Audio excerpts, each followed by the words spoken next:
Hi, welcome to episode 27 of Talk About the Passion. The chase is better than the catch. My guest today is Bob Mayo. Bob Mayo is a founding member of the thrash metal band Wargasm from Stoughton, Massachusetts. I named this episode after the Motorhead song, which Bob mentions during this conversation while talking about hearing it on WBCN back in the day. Bob was on my initial list of people I hope to have on at some point, so I was excited to have him over here to talk for a little over an hour about his early days discovering hard rock and metal, to the formation of Wargasm and how he met the Spielberg brothers, to some of the roadblocks they eventually fought through dealing with record label red tape.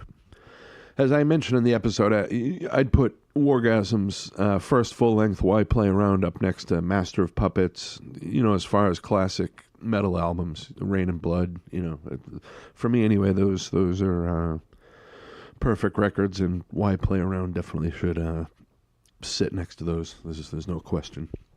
And, when I think of metal and listening to it for as long as I have, there's moments in certain songs that raise the hairs on the back of your neck, and still to this day, 3 minutes or so into At Dawn They Sleep, when the song sort of like falls apart and then builds up to that kill, kill, kill chant. The last riff in Sabbath, Bloody Sabbath, that guitar solo at the beginning of Sails of Charon by Scorpions, those kind of moments. Wargasm has one of those for me as well, and it's in the song Revenge, and it comes right after the guitar solo. Bob lets out this huge scream, and then the main riff sort of comes back right under that, and it's go listen to that song and get back to me, and I'm sure it'll have the same effect on you. I could talk about Wargasm all day here, but I'd rather you just hear this episode. I think it came out great, and I hope you enjoy it. You can now buy almost all of Wargasm's music again. Bob talks about that near the end of the episode, and gives out the web address where you can get that stuff. So definitely check them out if you haven't heard them before, and if you have heard them, check them out again. They're doing an amazing job on the reissues, and A couple more things before we get started here. I'm on social media, Facebook, Instagram, Twitter. Search for Talk About the Passion podcast, and you should be able to find me. If you like what you hear here, you can subscribe to me on iTunes or wherever you listen to your podcasts. I'm even on Spotify now. If you search Talk About the Passion podcast on Spotify, all of the back episodes are on there. And And if you or someone you know would like to be on this podcast, please don't hesitate to contact me at my Facebook page or Instagram or whatever, or you can use my Gmail address, which is talkaboutthep@gmail.com. That's talkabouttheletter.p@gmail.com, and we can set something up. Anyway, here is episode 27 with Bob Mayo. Thank you for listening.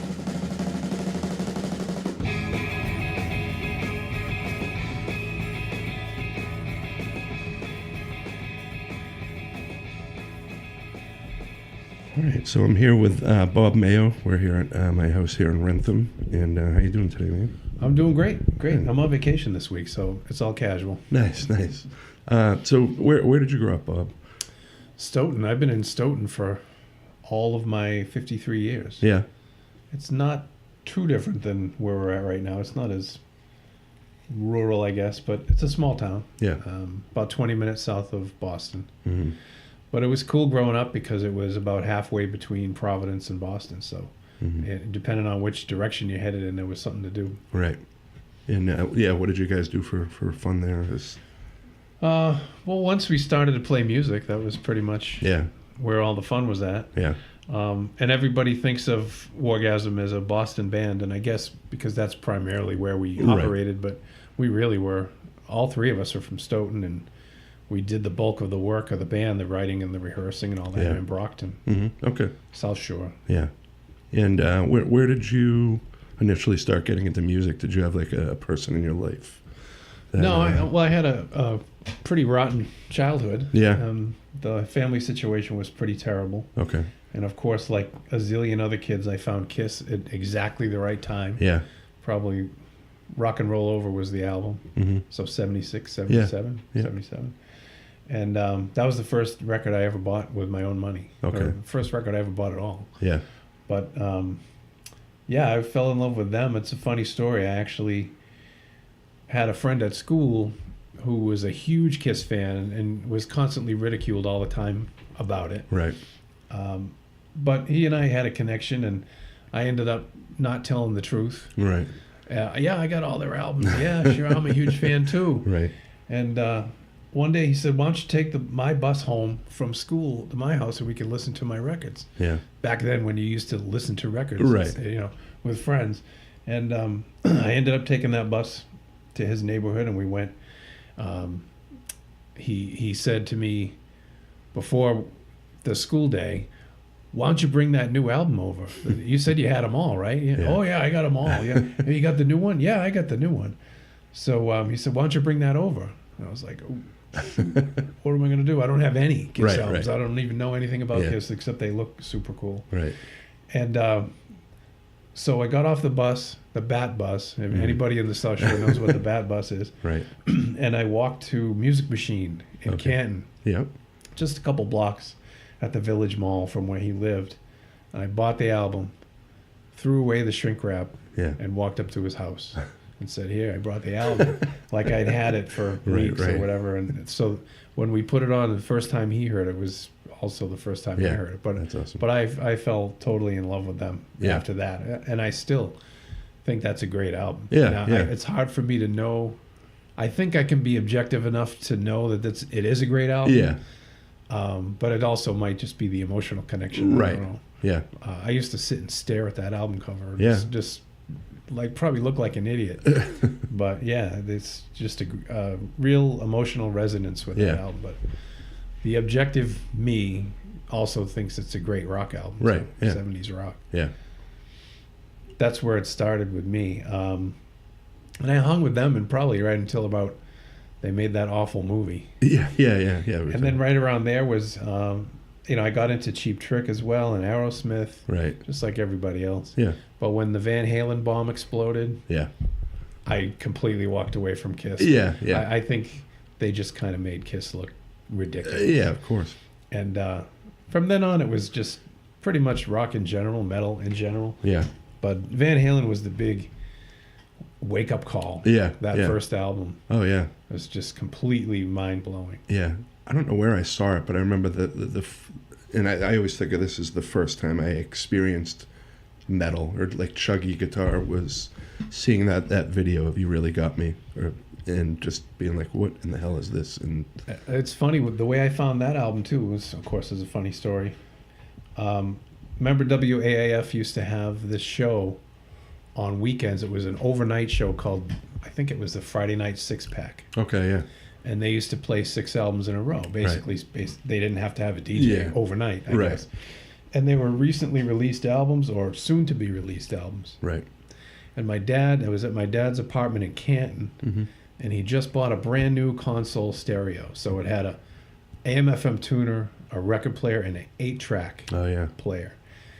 And he had bought some blank 8-tracks, or they had come with it or whatever. Right. And yes, there was such a thing as a blank 8-track Yeah. tape. And this machine recorded on the 8-track module. So we're setting up a stereo, and I don't know 100% what I'm doing, and it's late, and we go to sleep. And I guess we had left it on AAF, and we were accidentally recording. So the next day, I woke up, and I was like, wow, the tape's full. Right. What did we record? And I put it in, and it was, I think Styx, Pieces of 8 was on there. But then after that, it was the Van Halen album. Nice. And it wasn't out yet. Right. It was like a week. It was Friday, and it was coming out Tuesday, I Yeah. guess. So I got completely floored by this album. You know, when you listen for the last few years to Kiss, Aerosmith, Yeah. Cheap Trick, and then you hear that, it's almost like another planet. Yeah. Yeah. And I was completely floored. And I went to that same store, Music Machine in Canton, and asked them for it. And they said, no, it's not out yet. I don't even know what you're talking about. And I went back the following week and it was there in the racks and I grabbed it. Yeah. And unbelievable album, but completely by accident. Yeah. I heard you really got me on the radio that same week, so I guess it was meant to be Yeah. anyway. Right. Yeah. Great album. Yeah. Yeah. That was the days when you weren't inundated 24/7 with people promoting Right. music, Yeah, labels yeah. promoting music, or promoting concerts, promoting movies, promoting everything. If you're on digital media for 10 minutes, you're Yeah, just this bombarded yeah, with yeah. everything. Back Yeah, it was then, very mysterious. Yeah, it was something just showed up. accidental, very random. Yeah. And, one connection would lead to another, and Yeah. pretty soon you're on a completely different track. And Yeah. the only way we found out about bands back then was, walking to the drugstore and looking at a magazine. Yeah. Yeah. That's what they look like. Yeah. Yeah. I Now know. it's like, geez, enough. Yeah. Get them away from me. What we Hit Parader and Circus. Hit and Parader, that kind of stuff. Cream, and Circus. Yeah, Yeah. Hit Parader was terrible. Yeah. Yeah. But they had pictures. Pictures, yeah, There was exactly. Lots of pictures, but Yeah. the journalism, quote unquote, was awful. Cream was always a lot of fun. Yeah. Yeah. I learned a lot from. Oh, yeah. I read That was the Cream one. cover to cover. I still have a stack of them Oh, nice. from back then. They don't Yeah. have any covers Oh, right. attached left, but Yeah, I still yeah. have a ton of them. Right. Nice. And did you end up exploring more sort of heavy stuff after that? Like Van Halen? The thread I was following after Van Halen just pretty much got heavier and heavier. Yeah. And then I went back in time and got into Deep Purple and Black Sabbath, Yeah. Right. Led Zeppelin. The kid who I listened to Rock and Roll Over with that day, his older brother had a big record collection, and that's Right. where I first heard Sabbath. Oh, okay. I remember it was Master Reality was the first Sabbath, and I heard the first song on the first Sabbath album there too, Yeah. which is a moment that Yeah. most of us probably don't ever forget. The Oh, first yeah, of time course. you hear that song. Yeah. Yeah. But yeah, it's my sister liked Zeppelin. I heard Zeppelin that way from my sister, booming Right. out of my sister's bedroom. And where are we now? We're like in the early 80s. Yeah. Yeah. So from Van Halen, where do you go from there heavy wise? You go to pretty much the new wave of British heavy metal, Yeah. Maiden, Saxon, Yeah. Priest. Yeah. And then after that it's thrash. And Yeah. Yeah. here I am. Now the new wave of British heavy metal. How did you find that stuff? It's funny, I saw it was in Circus, Yeah. and Castle Donington had just happened. And Circus wasn't super tuned into what was really going on Right. in the world, but every now and then you'd read a snippet of something that sounded interesting. Right. And they had a picture of Saxon, Mm-hmm. and I'd never heard of him. Yeah. I thought I knew all of it. Right, I right. thought I knew every band Yeah. that was worth knowing, which was Right. like 5 or 6 at Right. the time. Yeah. Yeah. And they said something about Saxon stole the show at this new festival and Right. Rainbow Priest, and I was like, well, if they're on the bill with Rainbow and Judas Yeah. Priest and who else played that show? Well, those are the only ones I'd heard of, I guess. Right. But if they stole the show from Richie Blackmore and Yeah. Judas Priest, then they must be good. Yeah. So I went looking, and it also had that phrase in it, NWOBHM. Yeah. Yeah. And they didn't explain what that was. Yeah. So people were calling it that at that time too. It was a year later. Yeah. Right. It was 1980, and over in the UK that had started in 79, so it was Right. well underway by the time the Donington show happened, Okay. and by the time it started to leak over into the US Right. rock press. But I went looking and I found Wheels of Steel, and that's a Oh, I love great that. Yeah. album. Yeah. And this was also back in the day when WBCN would play anything. They Yeah. would give anything a try. Yeah. And I heard Motorcycle Man Oh wow. midday Yeah. on WBCN. That's funny. And they had also played The Chase is Better Than the Catch by Motorhead. Oh wow. More than once Yeah. they had played that song. It wasn't on a metal show. It was like Yeah, every yeah. Tuesday at 2:15. Like in between But- Jay Giles. And, Yeah, right. yeah, they would just give stuff a shot, and that was amazing. Yeah. What a huge resource BCN that was, radio station was. right. Yeah. Yeah, killer. Yeah. We were really fortunate to have them growing up. Yeah. I heard so much stuff on Yeah. Yeah. That and Night Flight was my On sort of TV? gateway. Yeah. Yep. On USA. And MTV, started showing some good stuff in between. You'd have to kind of wait for it to happen, but until like the metal shows and stuff. I got connected with some of the guys that used to work at Good Vibrations when it was at the Village Mall in Canton. And those are the guys I used to go to and ask about this stuff. Have you ever heard of Saxon? Right. Have you ever heard of Motorhead? Because I knew you could tell eventually by reading those magazines that something over there was going on. Right. Or you'd see an ad, one of those strip ads down the side of the page for Killers. I saw. And I was like, what is that? The Kiss fan in me was like immediately drawn to the graphics there. But they had one guy that was there. His name was Dan, and he was the import buyer. And they used to get all their stuff exclusively from this importer called Gem Imports. And he would give me, every time I came in, he'd give me the Gem catalog. And they had little blurbs about this and that. Right. And UFO and Saxon and Iron Maiden and Def Leppard. And that's how I started to get into that stuff, and that's where I saw that new wave of British heavy metal phrase a lot. And I remember walking in there one day, and Dan handed me the flyer for the next set of new releases that he was ordering on import, and he said, "You're going to be psyched. Motorhead has a live album coming out." Nice. And I was like, "Whoa," because I loved Ace of Spades. Which at that point in my life was the heaviest album I'd ever heard in my life. Unquestionably. Oh, of course. And when that live album came out, I bought it on import. And they used to have sections for special orders for people behind the counter, and it was a 45 or a record. My section was like 6 inches deep of stuff. And then once was it Tony Berardini on Heavy Metal from Hell, was sponsored by Rocket Records for a while. So they would talk about Rocket Records. One of my friends at one day just said, "Hey, let's go down there and see what's up." We had no idea it was like 50 miles away. But we got a map back in the day and took the ride. And Jesus Christ, talk about, that was like, it was late in the game for the new wave of British heavy metal for real, but in that store, they still had like the first 6-7 issues of Kerrang were still there. They had tons of 45 7 inches. I got all the available Raven 7 inches back then. I still have them. All the Tank 7 inches were in stock. I still have those. That's awesome. All the Gillen solo 45s. I still have those. Nice. That I could not wait to pile in the car and drive back. I brought, the very first time we went there, I was working part-time, still going to high school, and I had my paycheck that day was $65.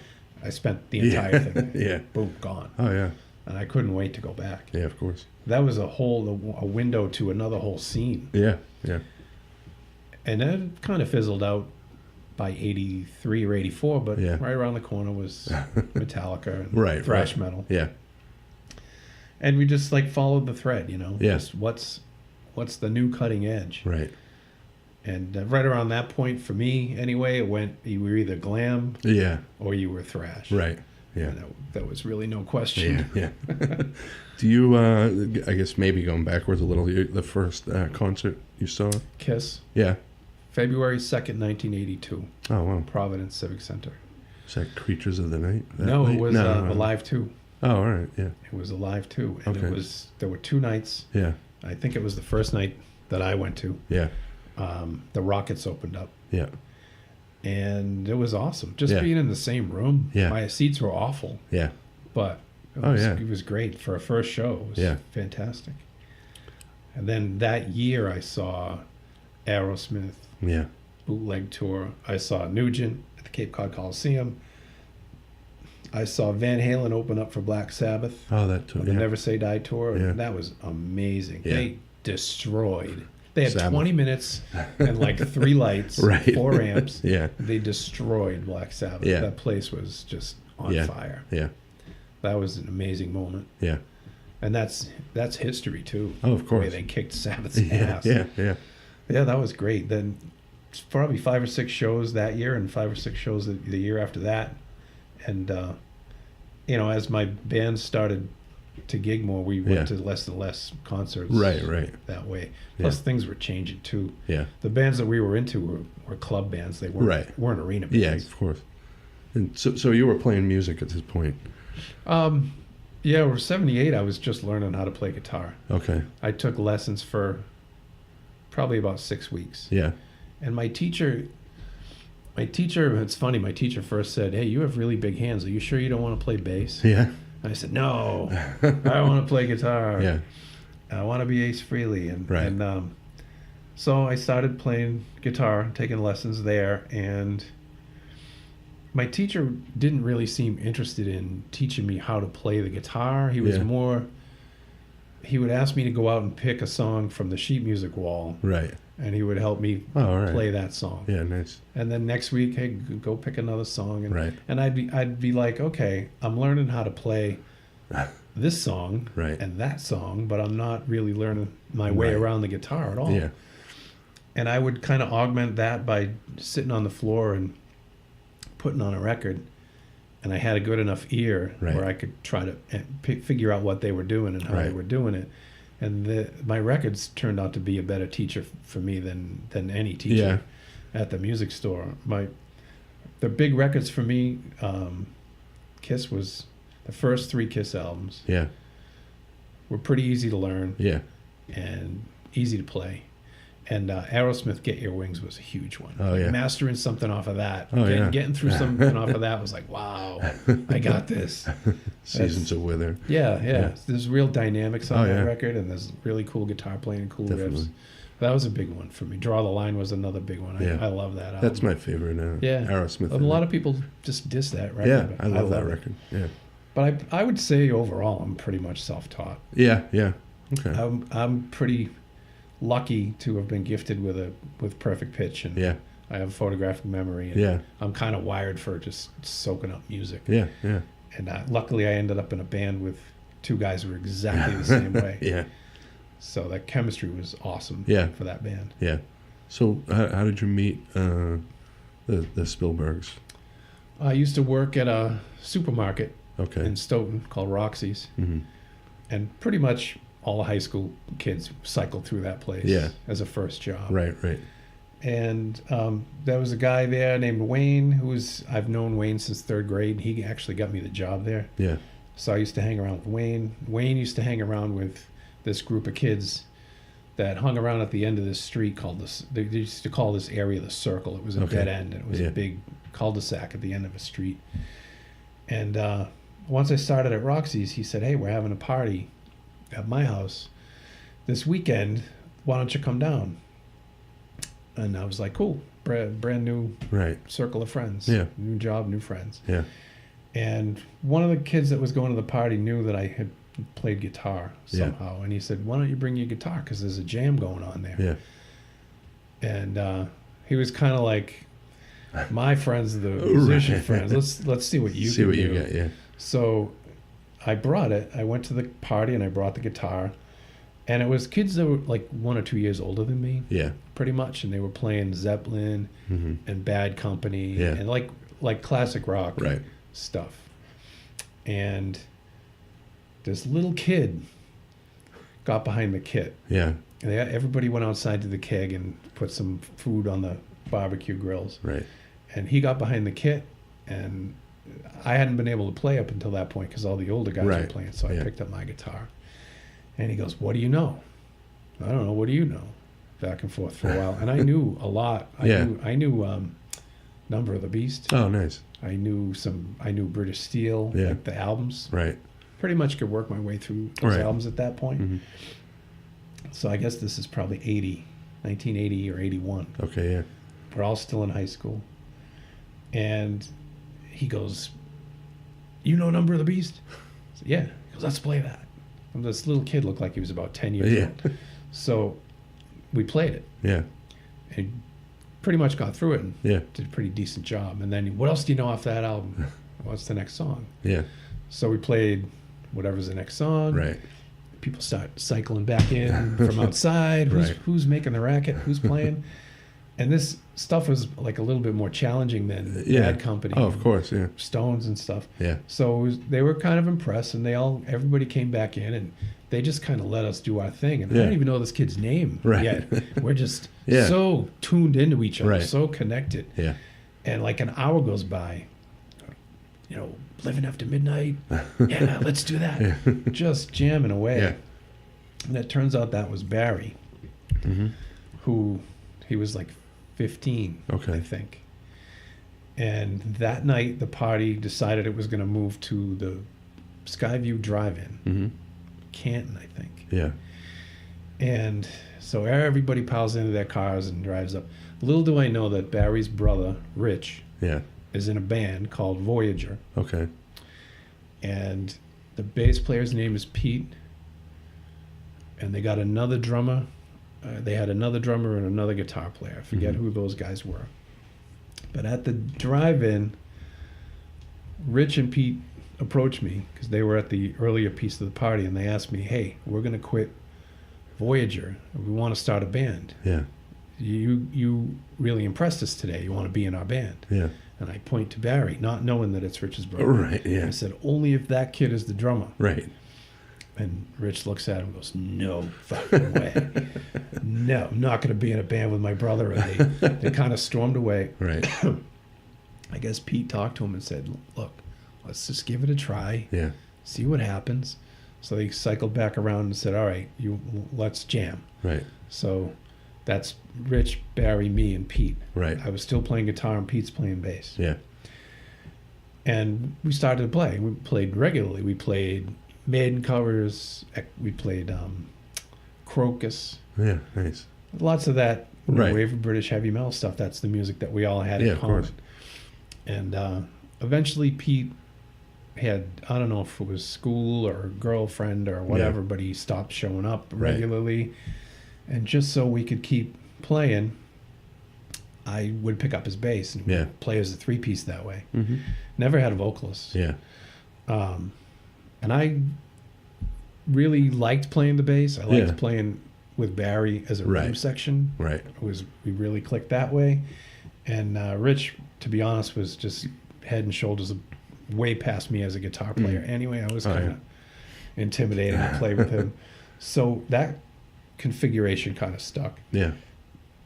We called ourselves Overkill Okay. at the time. There was no New Jersey band called Overkill Right. yet. Yeah. It was the Motorhead thing. Yeah. And we started to play up at the rehearsal studios in Brockton at the United Furniture Building. Mm-hmm. And the band of the day back then, the metal band that was fully functioning and everybody worshipped, was Steel Assassin. Oh yeah. Those guys, not only was that an amazing world-class band, Oh yeah. but they're great guys and they're friends of ours to this day, and they always will be. Yeah. Fantastic band, fantastic people. Yeah. They kind of took us under their wing because Rich and Barry had actually roadied for them, teched for them when they played in Boston a bunch of times. Yeah. So they were familiar with them. So they would come up to our rehearsal space, and they were playing Accept, Judas Priest and stuff, and we had at that point gotten the thrash bug. Yeah. And we're playing that kind of stuff. So they used to come up and check us out because we were doing something very different from them, and they dug it, and they told their manager, you got to come up and see these guys play. So he came up, he watched us play our own original stuff and a bunch of covers. Yeah. We had probably had 3 songs written at that time, and still no vocalists, so no lyrics. Yeah. And he said, if you guys can get a singer, I'll get you a gig in Boston. Yeah. As soon as the door shut, we're like, you do it. You do it. Right, No, you right, do it. yeah. No, you do it. Yeah. And I eventually said, I'll do it. I'll try it. Right. And so he did. We wrote lyrics to those 3 tunes. Yeah.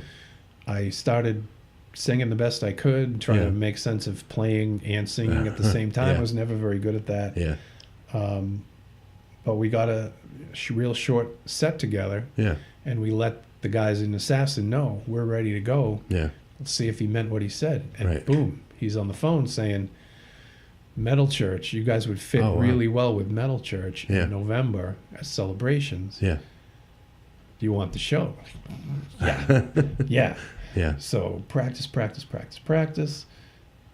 We changed our name to Maniac at that point.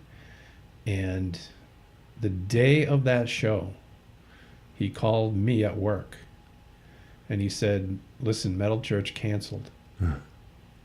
they're not coming. You guys want to do 2 sets?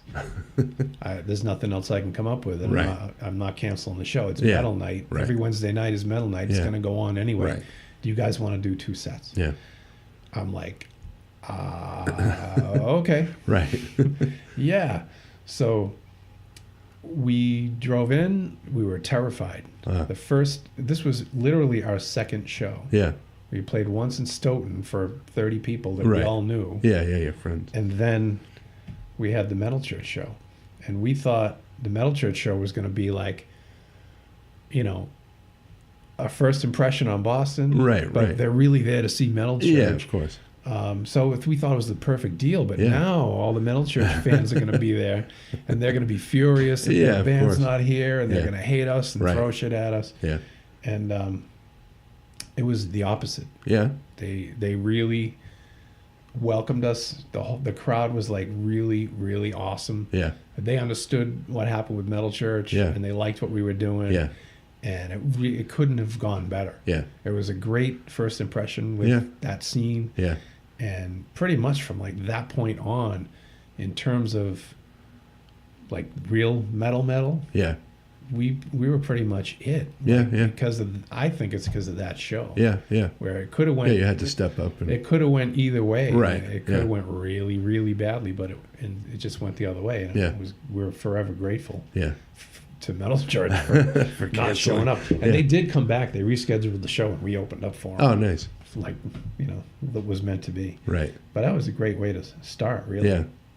And We pretty much had to play with a lot of like glam metal. That's Yeah. pretty much what the That's scene what- was back yeah. then. Barring Steel Assassin and a couple of other Yeah. bands from the South Shore too Yeah. that were really pretty heavy Right. trying to break in. It was mostly super commercial Yeah. Yeah. stuff, and we found ourselves on some really bizarro bills. Yeah. Yeah. And we did not fit in all, but it was good practice. Yeah. Yeah. Good practice. You know, how do you do a sound check? So by the time we played with 15 glam bands, we knew Yeah. how to do a sound check. Yeah. Yeah. So how many originals did you have? Did you guys have to do covers when you did the Yeah, the two sets? we probably had 4 originals, and we played 4 Horsemen by Yeah. Metallica. We played 2 Tank songs. Yeah. I can't remember what else we might have played, Yeah. but we probably had 4 or 5 of our own, Yeah. and we probably pulled another couple of covers out because Right. it had to be an extra long set. Right. Right. But I've heard it on tape before. Oh, yeah? It's actually, people have it yeah. on tape, and it doesn't sound that great, Right. but as an artifact of that day, it's Yeah, amazing to have. Yeah.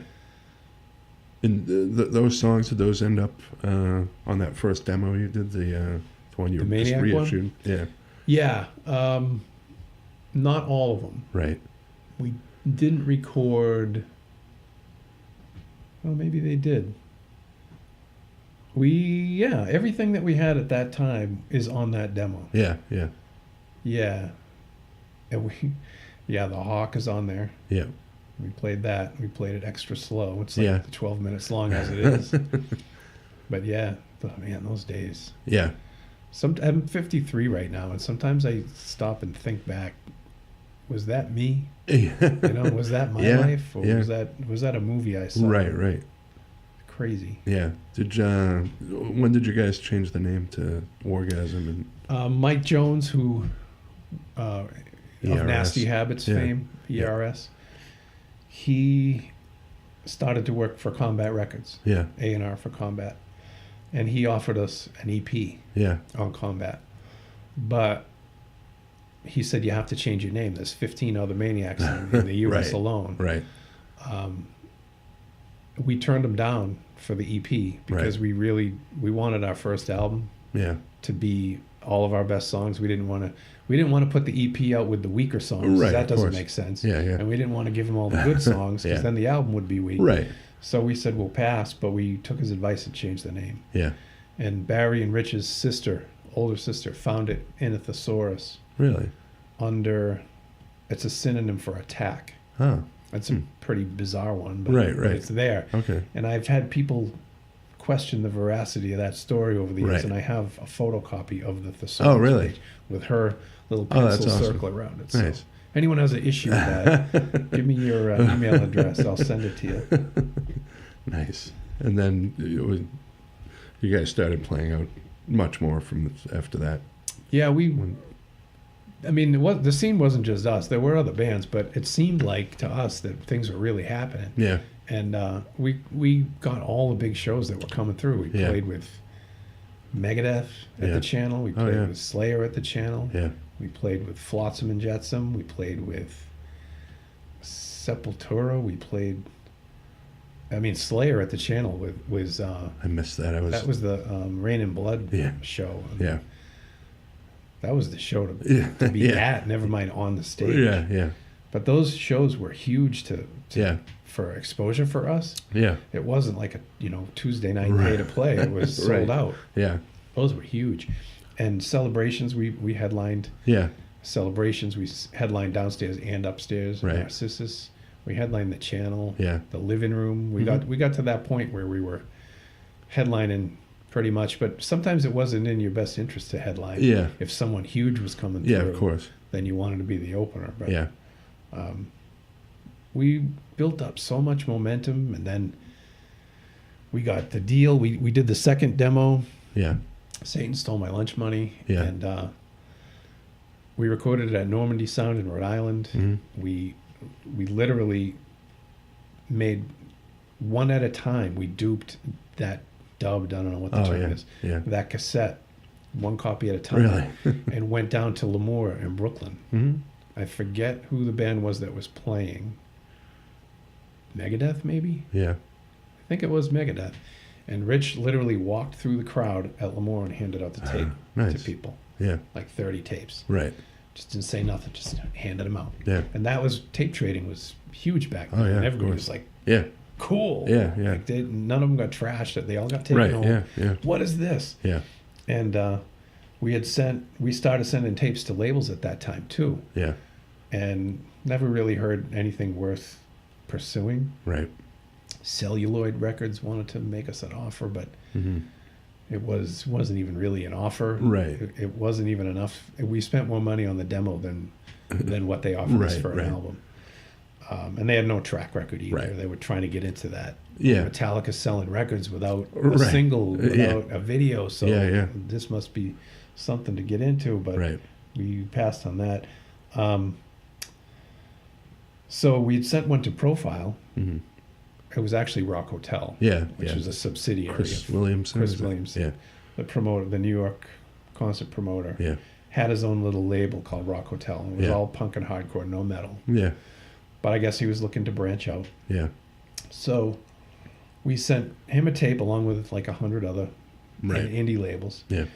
And he sent it back saying, no thanks. Yeah. So this story came straight from him, this story. When he signed us, I told him, I said, didn't you say no to us? Didn't we get a rejection letter from you? Yeah. And he goes, yeah, you did. I took your demo, I put it in the cassette player, I listened to 30 seconds, and I threw it in the trash. I thought it was garbage. But the kids that worked for me, the interns and the people that worked in my office, were listening to the tape that they got at Lemoore. Yeah. Oh, nice. And they listened to it, and they listened to it, and I didn't quite get it. Yeah. But I had asked him, who's this? Oh, it's that new band Wargasm from Boston. They're fucking awesome. So he was like, I can't ignore that. So I made you a deal. He actually had us come down to SIR in New York and do a showcase for him, which was nice. really awkward. Yeah, yeah. It's cool if they want to come and see you at a show. Right.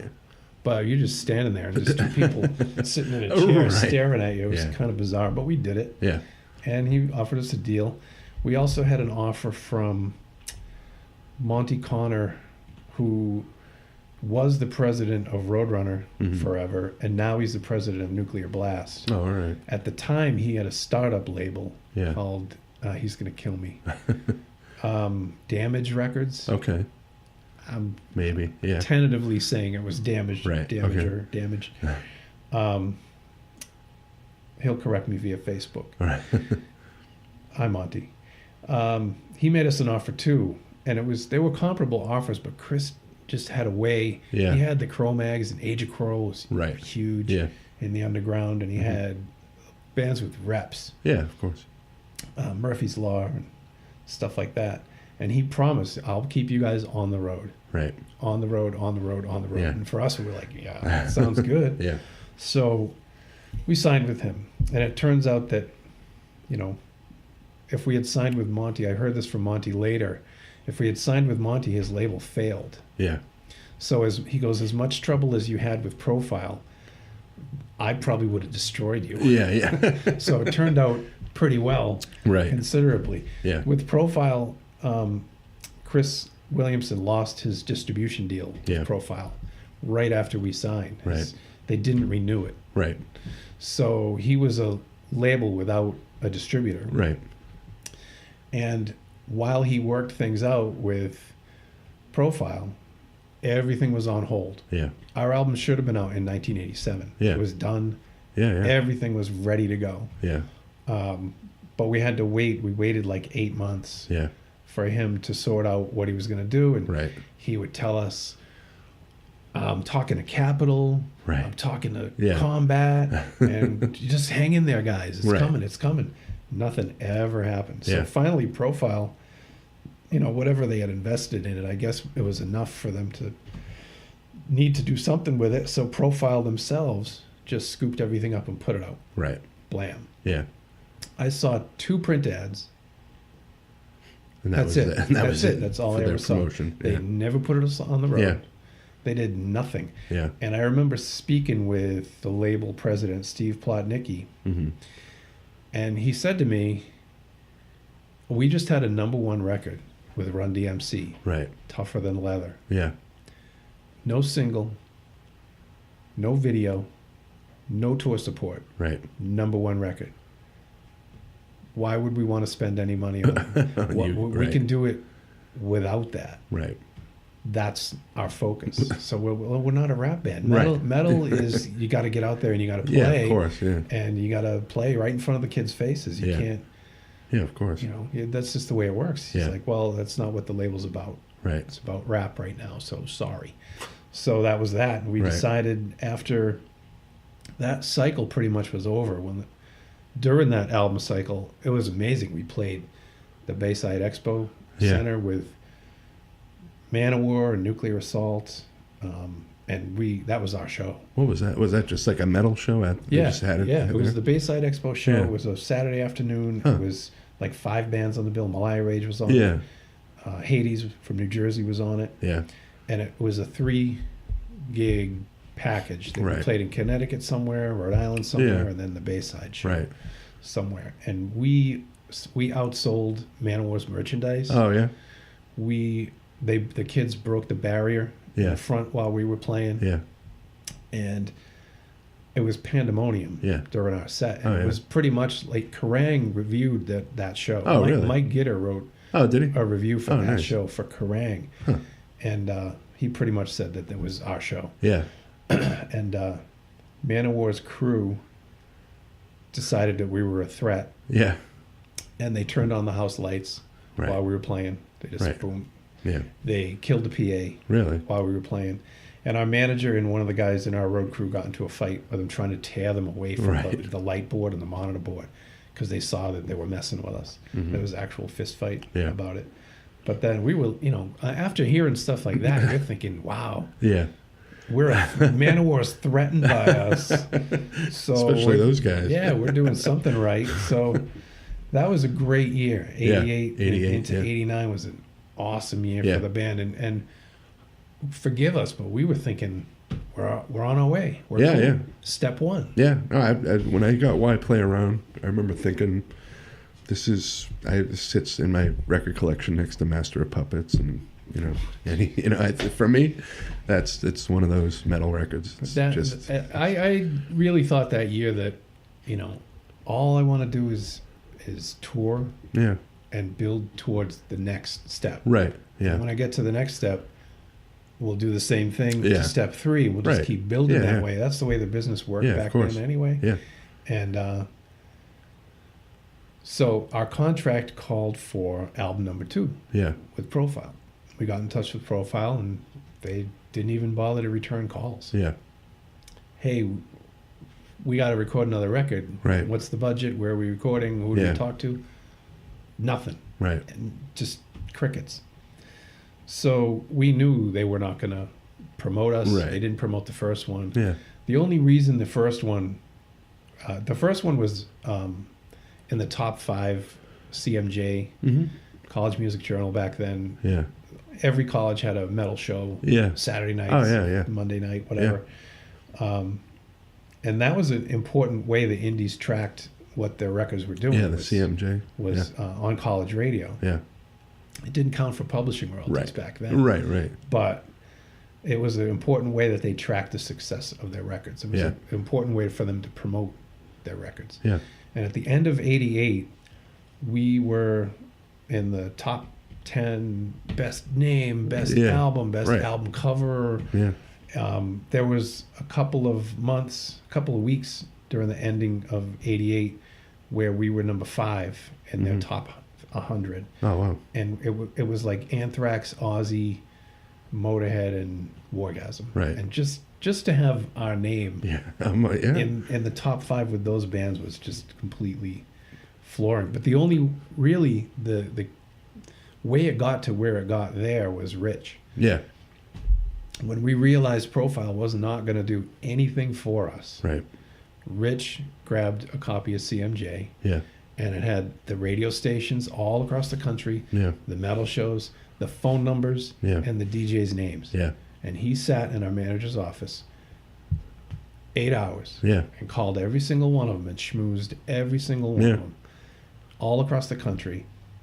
We made sure they got copies of it. Yeah. And boom, it went right up to the charts. Yeah. There was a certain... I mean, obviously, it was disappointing that the label wasn't doing anything for us, but it was also kind of cool that we realized we could do a lot for ourselves. Yeah, yeah. And it worked really well. Yeah. So we had the confidence that screw that label. We're just going to take our party somewhere else. Yeah. And we started to try to get off the label. Yeah. Well, we tried to get another label interested. Right. And all the other labels we spoke to said, you're signed. Right. You're already signed. We can't do anything with Right. you. So then we went back and hired a lawyer and get us off the label. Yeah. Looking through the contract. Right. We can't. Right. You signed a 3-album deal. Right. You're not going anywhere. Well, what about if they don't honor their commitment to do a second record? Oh, that's not in the paperwork he signed. What? Right. What? So it's all about what you signed. Yeah, yeah. And of course, record company contracts are all one-sided of documents. Course. Yeah, yeah. I'm sure that's no different nowadays. Right. Yeah. I'm sure it's even worse nowadays. But we were stuck. Yeah. And the time when the second album should have been recorded and released, right at the crest of that wave of the first one, then we should have just been sailing on. But we were in legal limbo. Right. Once a week, I'd call the lawyer. Right. Rich would be doing work on his end. What's going on? Nothing. They won't call back. They don't care. They're not doing a thing. They don't have to do anything. So they're not going to. Yeah, yeah. So eventually, 5 years passed. Yeah. It's heartbreaking. It really is. 5 years. Nobody can survive. Yeah. Unless you're AC/DC. Oh, yeah. No indie young, quote unquote, hot band can survive a 5-year. No way. So we managed through more Rich hard work. Yeah. We managed to get onto the Concrete Foundations Forum in LA. Yeah. Which is where it's the big metal music convention every year where everybody promotes their stuff, and it's like a big 5-day party. And there's showcases there. Yeah. And we finagled our way into an unsigned band showcase, even though we were still signed. Yeah. We had a new demo. Yeah. Third demo. Gasm It? Was that one? No, it was Your Dog's Teeth. Okay. I don't know. Yeah. Yeah. It's out there. Yeah. And we passed that out all weekend long. Yeah. And we played the showcase. And somebody from Massacre Records in Germany was there. I think it was probably Thomas. Hi, Thomas. Mm-hmm. And he said, "We'll sign you." let's do it. And Yeah. we said, well, there's a little technical detail we need to discuss. Right. But they weren't afraid of that. Yeah. They were like, let us deal with this. Yeah. So they worked out a deal with Profile. Yeah. Profile let us free of the contract. Right. I don't think Massacre had to pay any money or Right. anything like that. I think it was just like someone actually, maybe because they had German accents or something. Right. They listened. Oh, Right. yeah, I remember that. Yeah. They let us go Yeah. 5 years later. Yeah. Massacre signed us, and Massacre financed Ugly, Yeah. second album. So Ugly comes out, and it's basically 3 years behind the times. Yeah. Yeah. Obviously, I think it's great. I love that. Right. Yeah.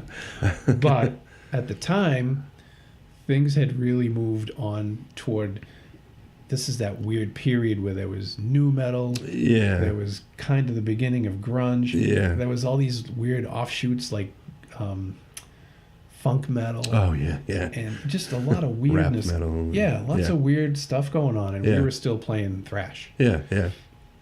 And even the big thrash bands of the day were doing weird Something stuff. different. Yeah. Yeah. They were trying to branch out because things were changing. Yeah. And we were just way out of place. So Yeah. Massacre knew wisely, America is so trend driven and you're Yeah. not in sync with that. Right. Come over to Germany. Yeah. Of course. So they put us on tour 3 times Yeah. in 2 years.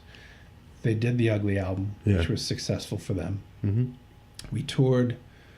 Once we kind of got thrown onto this death metal bill because one of the bands had dropped off. Okay. Emergency band, quick, Right. Wargasm will do it. Yeah. 3 people, it's cheap. Yeah. You Yeah. only have to pay 3 people. And the second one, though, we opened up for Tankard, which is an established Yeah. Yeah. thrash band from Germany, and it Yeah. was a great tour. It was Nice. awesome. We got buses, we Yeah. got hotels, we got riders. Yeah. We had a PA. Yeah. We had our own monitor guy. It was like, okay, Yeah. this works. Yeah. Back home, it was pretty depressing, but yeah, Right. this is pretty cool. Yeah. And they actually asked us to relocate Yeah. over there, Yeah. but we didn't do it. Right. So that went really well. They did an EP with us. They Mm-hmm. financed a video Yeah. with us. So we kind of felt like we'd bounced back, even though Yeah. it was probably, the death knell. 5 Right. years had passed, and there really wasn't any way we were going to regain that lost momentum. Right. But at least it was workable. Yeah. Yeah. And we thought maybe we can consolidate this and bounce back from this. Right. And then we found out that Massacre had just signed a major band, Yeah. and they wouldn't tell us who it was. It's funny. I never thought to go back and try to figure out who it was. Right. But they just licensed a big band, Right. and to do so, they liquidated all the other bands' budgets. Right. So you're still signed to Massacre, Right. but no video, Yeah. no No. tour support, Yeah. no nothing, just like Profile. Yeah. Same thing. Well, that's great, Massacre. Good luck with that. But Right. we're in the same situation we Right. were all over again. Yeah. Now we're just in the situation in a different country. Right. Right. So these guys were much cooler about it. Yeah. They said we had just recorded our 3rd album, which was Yeah. going to be called What Are You Afraid Of? Mhm. And they said, if you pay what we paid for the recording, Yeah. you reimburse us for the recording, you are free to go, and the record is yours. Yeah. Do what you want. Hallelujah. Had to come up with $8,000, Right. and we figured we were pretty confident that whatever label picks us up, Yeah. we'll fork over $8,000 Right. Yeah, of for the course. record. So all 3 of us guys in the band were of different opinions about what to do. Yeah. One of us was, let's just let Massacre put it out, and And then we'll work our asses off. exactly. Rich, Right. that was Rich. Rich was Yeah. like, I'll get on the phone, I'll work it, we'll do Right. this, we'll do that. Yeah.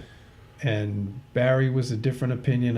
Barry was like, let's just see if we can get off the label like we did before, and see Right. if we can get somebody else. And I was like, dudes, Yeah. I'm done. Right. Right. It was the 10th year Yeah. of the band, Yeah. and history was repeating itself Yeah. all over again. Yeah. So I'm thinking 10 years. I want to get married. I Yeah, want to buy yeah. a house. Right. The job that I've been just barely clinging on to Right. for the whole span of the band Yeah. is I don't want to let that slip Yeah, of away. course. I don't know if I can go through this again. Yeah. I really don't. Yeah. So I quit. Yeah. And it was tough because the album it was done. Yeah. Yeah. But now what? Right. That was Yeah. the thing that obviously I was, it broke my heart to have to let those guys down like that because Right. they weren't in the same space I was. They were ready to Ready go, to, yeah. ready to keep fighting. Mm-hmm. And I made it my mission to make sure that album got released somehow. All right. Because honestly, I thought it was our best one. Yeah. I still do. Yeah. I still think it's the best one. And we found a label called Double Dutch Okay. from Denmark Mm-hmm. that was willing to put the $8,000 in Yeah. and release the album, even though the band didn't exist Right. anymore. Yeah. I think we were pretty lucky that it just even came out Right. at all. Yeah, Because yeah. what indie label's going to want to put out a record by a Right. band that can't even they Promote, can't right. they're not Tour going it. they're not Yeah. even going to tour it. They're not Yeah. going to do interviews for it. They're not. Right. There's no nothing. Yeah. The band doesn't exist. Yeah. So how do you recoup that Right. money? So I considered us very lucky that it even saw the light of day in Yeah. any way, shape, or form. But Yeah. it wasn't the same album that we had planned Right. at all. Yeah. The title got changed. Yeah. The cover got changed. Yeah. We weren't happy with the mix, but they were like, right now. We got to get it to While your right. name still means something. Right. We got to put it out right now. Yeah. You were just over here a few months ago. Right. So we sent them the quickest mix we could send off on DAT. Boom, it's done. Yeah. And that was that. Yeah. I honestly hoped that those guys would replace me, Right. Yeah. keep going. Yeah. And I had a secret fantasy that it would be Keith Bennett. In all seriousness, I don't know how likely Right. that right. would have been, but I Yeah. thought it would have been awesome Yeah. to go Yeah. see. Yeah. Definitely. But they each decided to go do separate stuff, Yeah, separate yeah. things. Yeah. And it was really awkward between us for a couple of years. Yeah. Not me and Barry so much. Right. We have this weird ESP Yeah. brotherhood kind Right. of thing where we just love each other. And, Right. I could stab him in the heart and he'd be like, "I forgive you," and vice versa. Yeah. Rich is much more. He was much more career oriented. Right. He was more thinking, okay, what's the next step for him? Yeah. And I think he was. I'm reading into this. He's never said this to me, Right. but I think he was pretty pissed off that the one train that we had going, even though it wasn't going very well, Right. Yeah. I derailed. Yeah. it. Right. And now we had to start from scratch. Right. He's very, very career driven and very focused on having a career in music. And I just put a major roadblock up for Yeah. him. Of course. And I was super sorry about that. And I was Right. really supportive of. I tried to be supportive of whatever he was doing. I'd After go that. see Bitter Yeah. and buy the record and Right. little token things Yeah, that of don't course. mean shit. But Right. I did feel terrible that I had done that, and Yeah. to the fans too, because Right. we did the last shows at the Rat, Yeah. and everybody was like, Yeah. "Don't do it, don't do it." Yeah. But the fact is, in Boston, we were toast anyway. In metal in Boston, through like, I think people not from here might not know this, but it was kind of hard for metal bands to get shows for a long. There was very limited places. It seemed it was celebrations. Yeah, I mean, there was those famous shows at the Rat, Megadeth, or Metallica, and yep. And the channel was friendly, but nowhere else. It was very small scene. So It was, and a lot of national bands just stopped coming through. yeah. after a while. They'd go to Worcester. Yeah, if they couldn't do the Orpheum, if they weren't big enough to do the Right. Orpheum, they would just skip over. Yeah, us. yeah. But yeah, it was a tough time. Yeah. But all that, time heals all, Yeah. and we're all very cool now and have been. Yeah.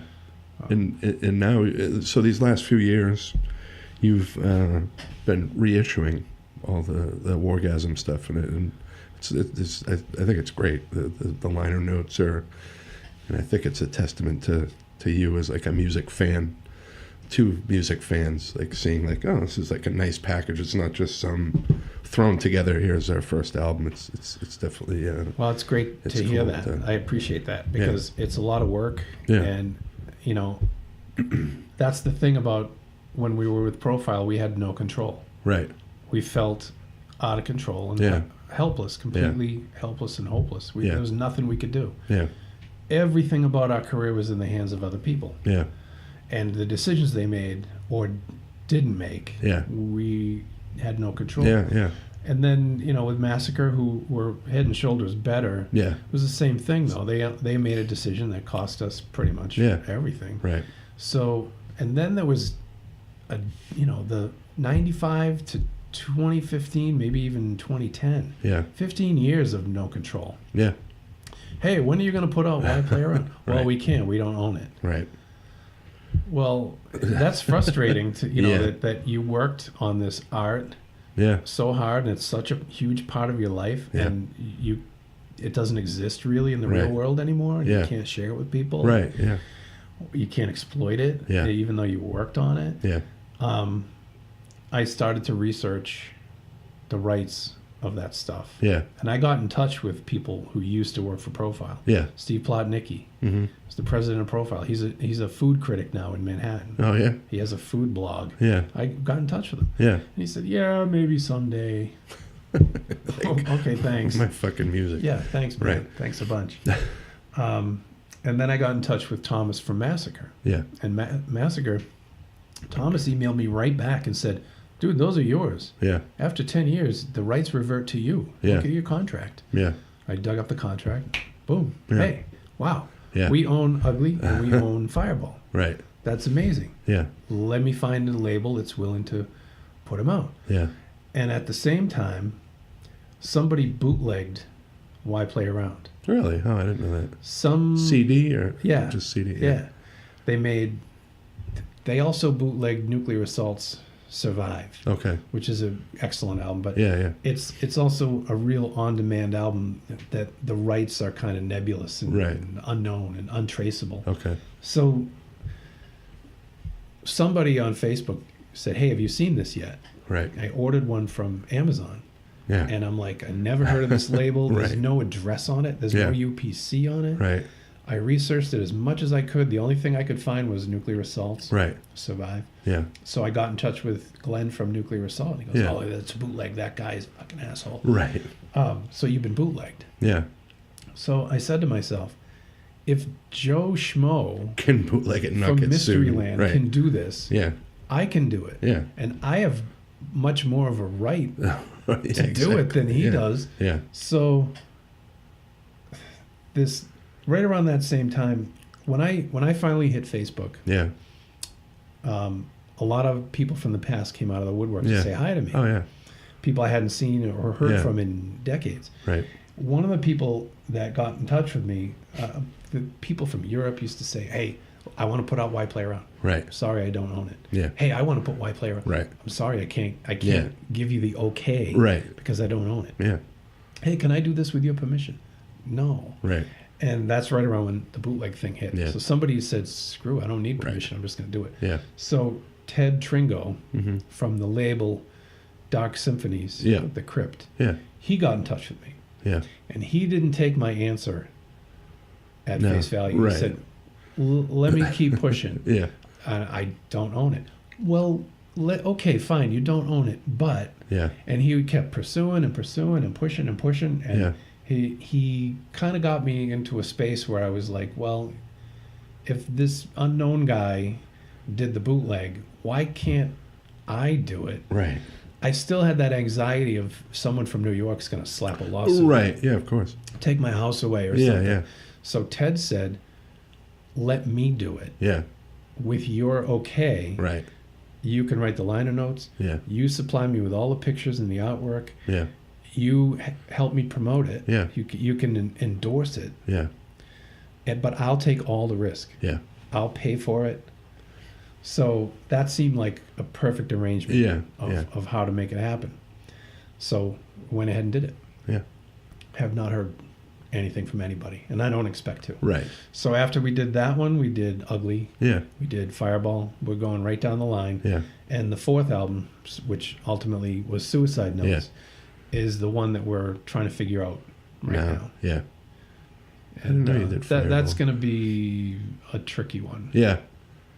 Because when I was reaching out to people 5 or 6 years ago, Yeah. the guy who owns Suicide Notes said no. Really? I have no plans. It costs money Right. to digitize. I can't find the DAT, so no. So what I learned from Ted is no means Right. look in a different direction. Yeah. Yeah. So that's what I'm doing. Nice.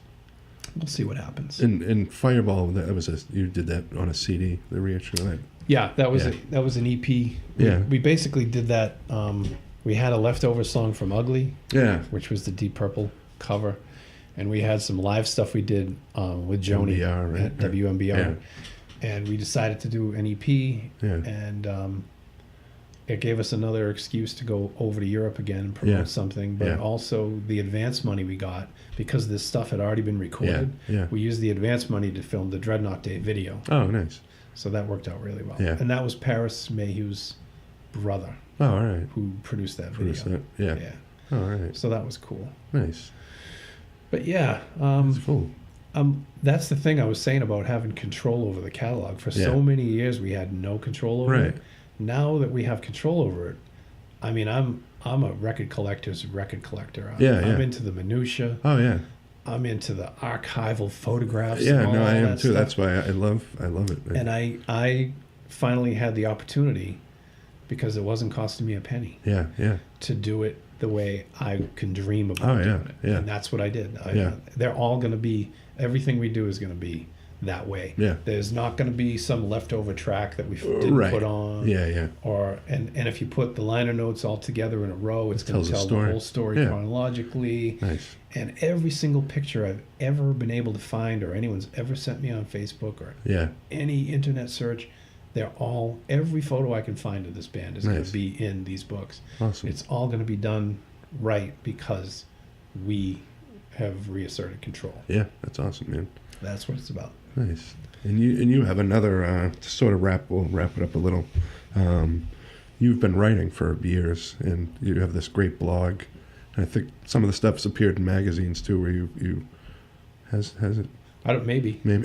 not that I know. Of. I mean, it's not. Or maybe that I thought years ago someone had sent me a link to, there was an article you wrote about Ian Gillan, like I think you talked about maybe the solo album, the Sabbath album, and then Oh, that's the blog. that's just from the blog. That's Okay, the blog. Yeah. All right, I mean, people can grab that and Yeah. repost it. Yeah. I don't know. yeah, I've been asked before if they can publish it, and I've Yeah. said it's not copywritten. You can cut and paste and do whatever you want. Yeah. Just make sure you put my name on it. yeah.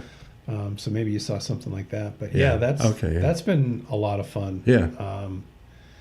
That's basically just me looking through my record collection Yeah. and trying to give people a new way to listen to their stuff. Like Yeah. the backstory. It's Yeah. all Yeah. about backstory. Yeah. And I don't know about you, but Machine Head is Machine Head. It's Yeah. one of the all-time classics. Yeah. But once you know where it was recorded, Oh, yeah, yeah. and why it was recorded Yeah. there, Right. and under what circumstances, and what the song is about, and then you want to go back and listen to Right. it, and it's a whole different Yeah, thing. yeah, right. So that's what I'm trying to do. Really, is like kind of shine some light on some stuff that really adds some dimension Yeah. to a record that you might have had for 30 years. Yeah, But now it's going to be a whole different animal to Yeah. you, hopefully. yeah. No, that's always my favorite part of rock or just music biographies. I don't care about the gossipy sex and all that kind of stuff. I want to know what they were thinking in the studio, and why did you leave this on there, and what. So it's cool to Yeah.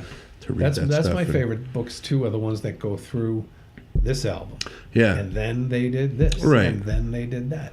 And Yeah. sometimes if I'm listening, like I'll be listening to Secret Treaties, yeah, I'll run downstairs and grab Martin Popoff's yeah. book, I have that and book. I'll look at the Secret Yeah, Treaties yeah, section, yeah. and it just augments the experience of listening Yeah. to the tunes again. Yeah, his books are great. I love Yeah. those. Yeah. Yeah, and that's exactly the stuff I like is that stuff. So that's cool. Yeah, it's called Mayo Noise, Yeah, and it's on WordPress. It's pretty easy to find. yeah, And they're getting further and further apart Yeah. for me just because I'm kind of running out of. Yeah, but my there's my so record much collection stuff. is finite. So Yeah. there's only so much good stuff I can mine out of there. Yeah. But there's a ton of stuff on there, so I highly recommend anyone listening that's into rock music, metal, and into sort of what we're talking about here, the guts of music and that stuff, and you'd love it, definitely. And if people want to buy the Wargasm stuff, these reissues, how can they do that? It's all on Bandcamp. Yeah. Bandcamp.com. Yeah. The 4 CDs that we put out so far, Mm-hmm. DVD Yeah. of the reunion shows that we did The Middle East. at the Middle East. And, there's a 45, a 7-inch single Yeah. that we did that were some old archival recordings that we never finished, Yeah. that we actually Yeah. finished. Has a tank cover on that? Tank Yeah, cover yeah. and Suicides. one of the songs that we had way back when we were Maniac that we never put on an album. Yeah.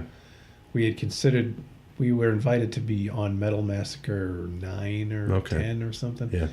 And we had the same dilemma. We were like, do we give him, got to give him the best song Right. we have, Yeah, of or course. the worst song? Yeah. I don't know. We don't want to waste a good song on Right. a comp album like that. So we just passed. Yeah.